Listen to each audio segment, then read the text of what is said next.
রাজার ঘরে ছোট রানী এলো পদ্মাবতী, রানী পদ্মাবতী।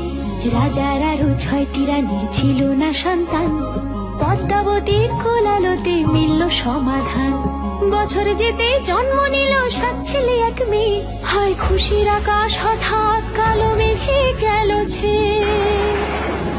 হিংসেতে যায় জ্বলে পুড়ে বাকি 6টি রানী, যুক্তি করে ঘটায় ওরা 7 কুমারের হানি। সুযোগ মতো 7 ছেলেকে মাটিতে দেয় পুঁতে, বাঁচে একা পারুল, ওরা পায় না তাকে ছুতে। ধাইমা বাজায় সেই মেয়েকে বড় করে তোলে, 7 ভাইকে পায় যে পারুল 7টে চাপা ফুলে। এত কিছুর পরেও রাজার বিপদ যে কাটে না, সূর্য নগরে সুখের সূর্য আর ওঠে না।